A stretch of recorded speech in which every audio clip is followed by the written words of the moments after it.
Good evening and welcome to NEWSBREAK Live. I'm Hiba Samad. Thanks for joining us. Torrance police swiftly reacted to a business owner's concerns of a suspicious package. At noon today, a local business owner brought in a package he thought was suspicious to the Torrance Police Department. Torrance Fire and Hazmat also responded as a precaution and shut down a portion of the front walkway leading to the police station. Through their investigation, it was determined that the contents of the package were not explosive. They were able to do this quickly with minimal disruption to the department and to the public. Police encouraged the community to practice the "see something, say something" slogan. Police also suggest if a suspicious item is recognized to leave it and call authorities immediately so they can safely and properly assess the situation. Californians are being asked to conserve energy once again. Due to the high temperatures, the California Independent System Operator is calling for voluntary electricity conservation from 5 to 9 p.m. today and tomorrow.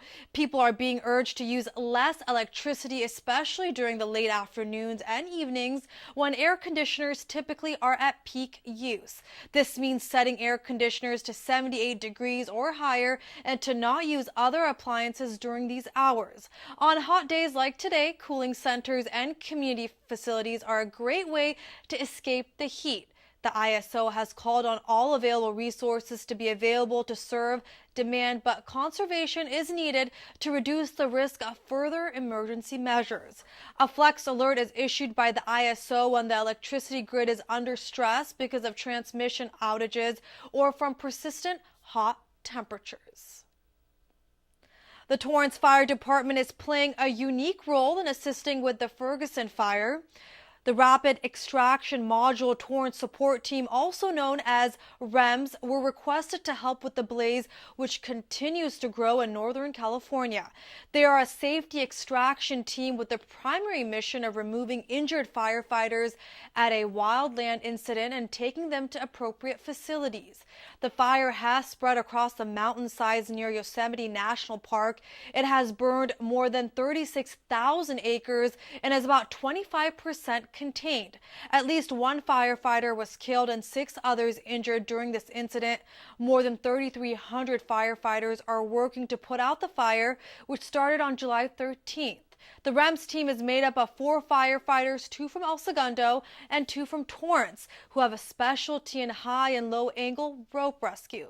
So far, they have not needed to rescue any firefighters. It's the first time the Torrance Fire personnel have been deployed on this team. They'll be out there for the next 14 days.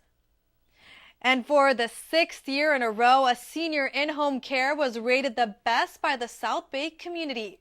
24-hour home care, which has a location in Torrance, was named today as South Bay's best senior in-home care by the Daily Breeze.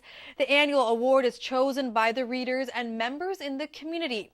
It awards a company they feel has earned their trust and respect by providing quality services while caring for and giving back. This marks the 6th time the business has been recognized. Founded in Torrance in 2008, 24-Hour has expanded to 16 offices throughout California, Arizona, and Texas. The home care specializes in high-quality, customized, professional caregiving seniors and individuals with development disabilities. And you won't want to miss out on tonight's City Council meeting. The Torrance City Council will proclaim August 7th as National Night Out Against Crime. The annual event is a nationwide crime, drug, and violence prevention program. In its 35th year, Torrance joins forces with thousands of other communities across the country in promoting cooperative police community crime prevention efforts and neighborhood watch. On that night, neighborhoods host block parties, cookouts, and get-togethers where police meet and greet with community members. Torrance City Council members will also participate. A recent graduate of El Camino College is launching into a new opportunity. Jessica De La Cruz is one of 280 community college students from across the nation that will travel to participate in NASA's Armstrong Flight Research Center for its aerospace scholars on-site experience this summer. The program offers students the opportunity to interact with NASA engineers and learn more about careers in science and engineering.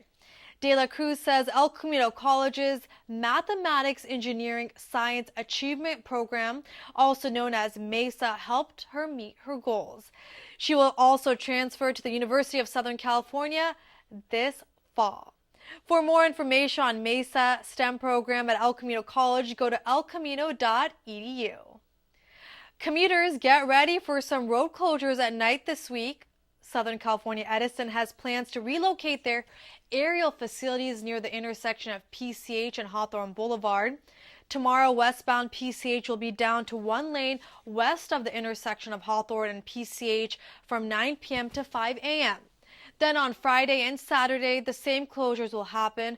Officials are advising drivers to be aware of the delays when calculating their travel time. The Japanese community of South Bay celebrated its 23rd annual USA Bridge Summer Festival, which took place right here at the Torrance Cultural Arts Center. Our Torrance City Kill reporter Roxana Powell has this story.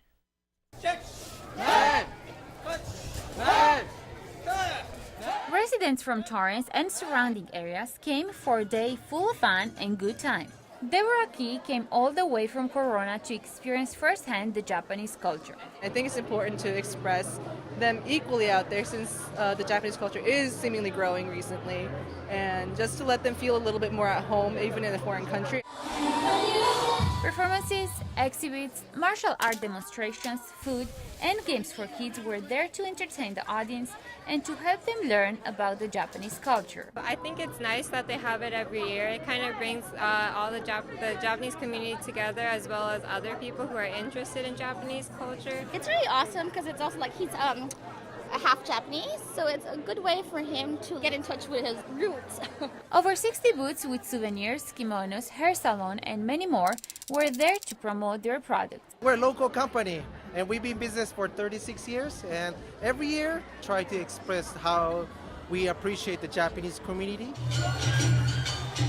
Right, left, right, left, right. Hiromi Hiyashi is part of the dance group and has been participating for the past 5 years. I hope everybody comes here and enjoy it, and this is the only way to learn Japanese culture. Especially we have a lot of Japanese first generation, and they have a good old-fashioned traditional way.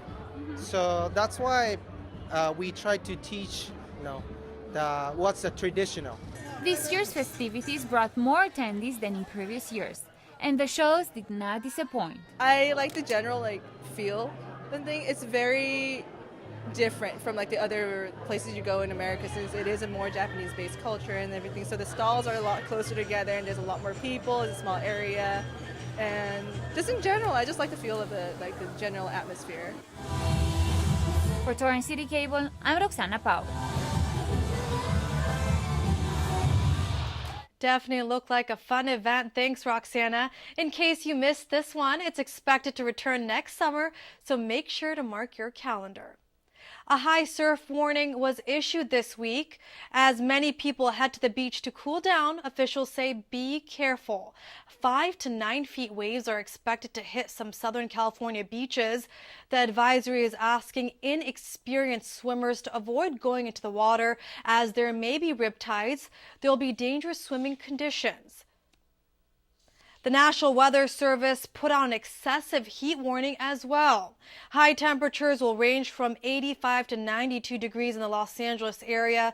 The hottest days this week are today and tomorrow. The heat wave may cause serious heat-related illnesses and increase the potential for power outages. It's recommended to take extra precautions, reschedule strenuous activities to early morning or evening time, and always stay hydrated. Now let's get to the weather. Temperatures today and throughout the week will stay in the mid-80s. Today there was a high of 85 with an expected low of 71. You'll see the same digits tomorrow and Thursday. With another heat wave hitting Southern California, we have some tips to beat the heat. Be sure to stay well hydrated, drink plenty of water during times of extreme heat. To keep your home cool, turn off the lights, use your stovetop instead of the oven, and utilize fans. Also, block the sun from overheating your home by closing blinds and shades on windows that receive direct sunlight. Experts recommend you to take cool showers and let your hair air dry to help your body cool down. Today is International Self-Care Day, and we have a few tips on how you can make better choices. This is a time to focus on opportunities to promote the importance of self-care and the role it plays in helping people have healthier lives. This includes maintaining a balanced diet, getting enough physical activity, and getting rest. And don't forget the importance of mental health. Meditation is said to help reduce stress, and be sure to keep up with your doctor visits and annual checkups. International Self-Care Day has been observed on July 24th every year since 2011. Now, 2 popular snacks were recalled due to a possible salmonella contamination. Ritz and Goldfish crackers joined the growing list of items removed from shelves. This recall might be puzzling, but it has to do with the salty coating on the crackers. The Food and Drug Administration issued a public health alert for foods that contain whey powder, which is used to make the coating found on processed foods, including crackers. Officials stress that the products were recalled out of precaution and that none of them tested positive for salmonella. There have been no illnesses reported so far, but consumers should not eat any of the recalled food because of the possibility it could make you sick. If you're looking to embrace the summer season, we have one place that's sure to help. Strand Brewing Company is hosting a backyard barbecue this Saturday. The second annual event is a celebration featuring local bands, backyard barbecue, and special beer releases. The event will take place from noon to 9 p.m. The Strand Brewing Company is located at 2201 Dominguez Street. Well, in just 2 minutes, Mayor Patrick Furey joins me live to talk about his future goals for the City of Torrance. We'll be back in just a few. So we were walking to school. At the corner, we waited for the traffic light. I started thinking about lunch. Mom packed me turkey and cheese. She's I really smart, want cheese pizza, but like at Luigi's. sometimes her mind wanders. They have this video game there, and Kate's got the high score. We should have a sleepover. Maybe I should pack my pajamas. I remember saying, Laura? Laura? I think I heard Mom say something. The sign says don't walk. Sometimes it's so overwhelming. When we finally got there, she gave me a hug goodbye.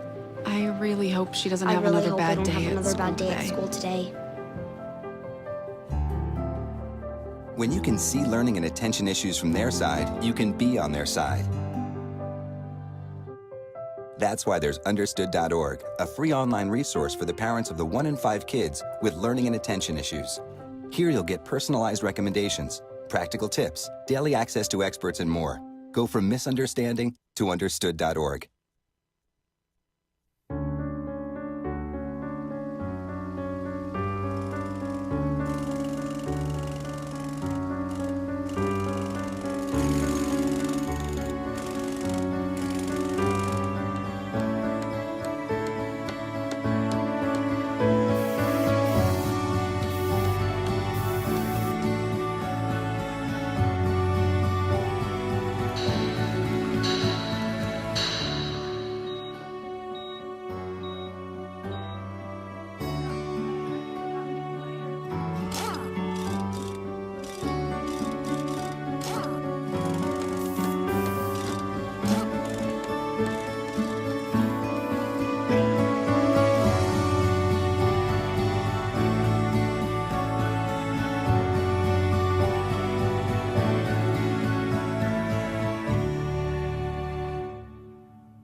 Welcome back to the second half of NewsBreak Live, and joining me is Torrance Mayor Patrick Furey. Thanks so much and welcome back. Oh, thank you for having me.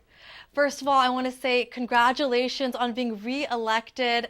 How does it feel to be back on the dais and serving the community for another 4 years? It really, to me, is a validation of what we've been doing. And it's exciting that the community is behind our efforts and they see our vision as being the correct vision for the community. And I really am so very thankful for all of those people who decided to keep me around for another 4 years. What was the feeling when you were sworn in once again recently? It's kind of a mixed feeling because it was the end of the first term and now we're going on to the second term. And it's exciting. It's kind of frightening in some respects because I know all the effort that we did in the first 4 years, and we have to match that effort at least and continue to keep Torrance moving in the right direction. And in just a few minutes, we'll talk about those efforts. But along with your re-election, there are some new council members on the dais who are also sworn in. Tell me how it is to have new faces. It's really kind of exciting because there's an apprehension, naturally, because we don't know these people as intimately as we knew the other people who were on the dais with us. But rapidly we're getting there. We're spending an awful lot of time together and certainly look forward to what they bring to the table because having other opinions is a good thing. And they have ideas and, if we put our ideas together, it's only a recipe for real success. Everyone has their own idea, priorities, and every Tuesday night you and the team come together and hope to accomplish that. So what are some of the few top priorities you personally hope to accomplish during your next 4 years in office? Well, in the last 4 years, we noticed there's a lot of inconsistencies in our city charter, and we have to clean that up. So I'm about ready to put together a blue ribbon committee to address that of citizens in the community. And then our general plan. It's been 10 years. We have to look at that again and see if there's some tweaks we have to do to that. Obviously, a decade is a long period of time, and maybe the needs and desires and wants of our community are different. So we have to look and see if they like the successes that we've had and see if we want to actually embrace those and even go further with those, or maybe do away with some things. It's a general plan is a work in action. You have to continually change it. What it was in 1912 is certainly not what it is in 2018. Right. And one of the changes will be the districting, which has been, there's been many hearings about that. So what do you want the community to know? Well, Torrance is always going to be Torrance. That's the thing. People have to understand that, we are changing the process. There will be a specific council person in an area, but that doesn't change anything. We're still Torrance, and we'll still be involved in all the activities, and there'll be a centric feeling for the council person who represents an area, but they'll also have deeper feelings and deeper information about that area. Present time, there's certain areas of the city where we have to go and visit to find out about it. But when we have a council person who'll be in that area, they'll be able to provide us with whatever that area really needs or doesn't want, and they can voice that opinion. And it's going to be 4 years before it comes to total fruition. But I keep telling people that the City of Torrance is going to be the City of Torrance, whether we have districts or at-large elections.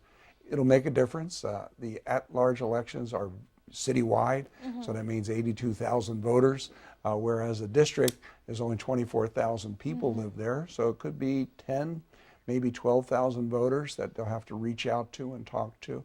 It's much more manageable, I think, for a candidate and an elected official as well. So a lot of things to look forward to, and of course, one of your favorite places in Torrance, the Boulevard, and it's always growing with new businesses. So tell us what continues to attract new businesses here to Torrance, and how, the new businesses coming in and seeing all these international businesses joining the city. What does that mean to you? It is so very important that we continue what we're doing because the Boulevard has changed. It's, when I first took office in 2008 and where we are today, 10 years later, I wish I had a video of what it looked like then because it is so much different. We just had the family over to Dave & Buster's for a birthday event for one of my grandchildren. Aww. And what a fantastic facility that is. Very exciting, very vibrant, lots of noise, and everybody was enjoying themselves. But you know, there's other things as well. The offices that are going up in the Tower building, it's amazing the businesses that are coming here. I mean, I just had a meeting last week with a new business that has actually been around for a long period of time. Oh, wow. Started in Torrance in 1993, moved out of the city in 83 they were started, 90 they moved out of town, and now they're coming back to the city of Torrance, recognizing that we're business friendly. We got a tremendous location, so close to the airport. Both of the ports are nearby, and this is perfect for an international business, which this one is. A lot of business booming, but I'm going to switch over to another topic. You mentioned to me affordable housing, which is an important goal of yours. So tell me a little bit about your future plans and what you want to do. Southern California and the whole region really has a shortage of housing right now, and we have to address it as a community. I want to get together with the people who live here to make sure that we don't change the character of the neighborhoods, but we have to find a way to bring people to be able to live here, to be able to afford to live here, whether it's rental housing or whether it's smaller houses, whether it's condominium type housing. But we have to look at ourselves. What do we want for our children, our grandchildren, and our employees? There's so many businesses here that are having a problem keeping employees because they live 30, 40, 50 miles away from our city. And that's a terrible commute for somebody to come into. I've met a number of business people who have 250 employees, and 40% of those people live 15 miles away from our city. Wow. And that's a very difficult thing for them to recruit and retain their employee base. So they're interested in it as well. So I think if we get the business community together with the real estate community as well as the citizens, we'll be able to locate places where we can bring more housing without impacting the quality of life that everybody enjoys in their local neighborhoods. And that's what I'm hopeful for. And Mayor, for viewers tuning in, you've talked about many plans and the future of Torrance, and if anyone missed it, you'll have another opportunity to hear the mayor at the State of the City, which is around the corner in less than 2 months, excuse me. So what can people expect? And for people who don't know, what is the State of the City all about? The State of the City is actually a chamber event, a Chamber of Commerce event, and it gives me an opportunity, the city an opportunity, me as the mouthpiece, if you will, of the city, explaining what is happening in the city, what we have accomplished in the last year, and what our vision is for the future. And it's always been very exciting, well attended, and then after the State of the City, we kind of change it up a little bit and try to take that around to the homeowners associations in a town hall type situation so the residents can find out. And of course, we're very fortunate that we televise the State of the City on Channel 3 and on our website so that people can tune in, or they can actually even read the transcript after we've done it. So it's just where we've been for the last year and where we're going in the near future and the far out future sometimes. And the future is looking good here in Torrance. Mayor Furey, is there anything else you'd like to add before we go? No, I just enjoy seeing you, Hibba. You're doing a great job, as everybody on Channel 3 does. We're keeping the community informed of what we're doing and what's happening in our city, and I certainly appreciate that as the mayor. Thank you, and thank you again for coming on my show. I really appreciate it. My pleasure. Well, that does it for NewsBreak Live. If you ever have news or video that you'd like to share, please email us at newsbreak@torranceca.gov. Also, if you missed any part of the show, you can catch it all on Torrance City Cable's YouTube page, NewsBreak Live. Have a great night.